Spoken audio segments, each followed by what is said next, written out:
Thank you. Do you support Shabana Mahmood's plan to deport the children of failed asylum seekers? Because I think earlier in the year, Reform rode back on plans to deport the children of illegal migrants in your mass deportation plan.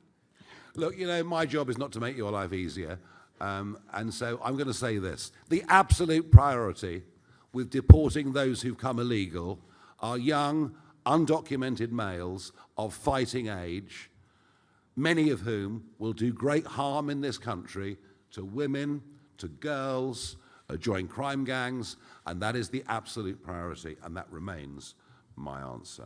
Lucy White from Bloomberg.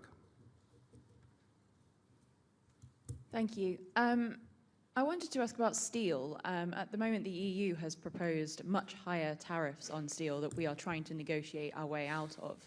If you were to torpedo relations with the EU by, for example, withdrawing from the ECHR or by treating their citizens here differently to the way we treat our own, how do you expect that to impact on these industries that are so reliant on our relations with the EU? Because the steel industry has said the tariffs at the current level that the EU is proposing would be incredibly damaging. No, and I understand that, but that's all part of a negotiation, isn't it? That's all part of a negotiation. And, you know, when you're negotiating against someone that sees weakness, they will keep hammering you. You know, that is the world that we live in. And we've shown weakness since 2016. Time after time after time. And frankly, under Keir Starmer's leadership, it is craven weakness that we're seeing on fishing and everything else. So yes, these are issues, as are trade issues around the whole of the rest of the world. But this is about a complete reset of our relationship, and one that is much more in our national interest. And, you know, steel is a very difficult subject anyway. I honestly don't believe that if Richard Tice and I had not gone up to Scunthorpe on that day, I honestly don't believe this country would be producing any primary steel at all.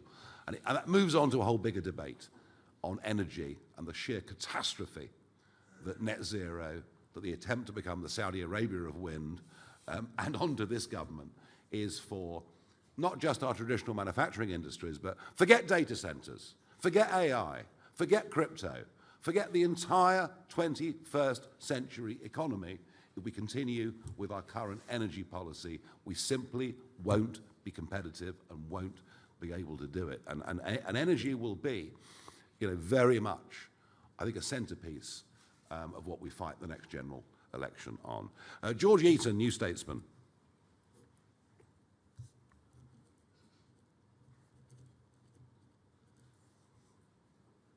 Nope, not here. Adam Cherry, Guido Fawkes. Thank you. The Chancellor next week is set to announce a milkshake tax. What is Reform's position? My favourite subject. Right. What is Reform's position on sin taxes? You mentioned the sugar tax earlier. Would you abolish it? And under a Reform government, if I go into a restaurant, would I be able to buy a Coca-Cola and get it refilled on limited times? Oh, I've seen that. I mean, you know, it's as if we're all to be protected from ourselves and kept at home, wrapped up in cotton wool. Just take tobacco. Just take tobacco. The Australians have gone bonkers. A packet of cigarettes in Australia costs about 35 quid, maybe nearly 40 quid. So if you're living in Melbourne and you're in a criminal gang, forget cocaine. Forget, there's no money in cocaine. The money's in fags. And as a result of this, there have been 40 premises firebombed over the course of the last 2.5 years as the tobacco gangs fight against each other and burn out shops that are selling under-the-counter cigarettes. And you can go back to Adam Smith, if you like, who talked about brandy taxes. And if brandy tax is too high, guess what happens? You get smuggling. And I think when I take that down to sugar, well, clearly, there is not going to be a black market in milkshakes. I would fully understand that.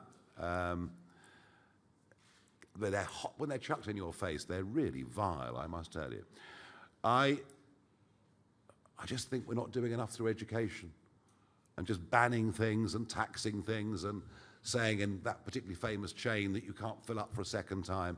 I mean, it's just overreach on simply on the most astonishing level. Archie Earl from Unheard. wondering if you could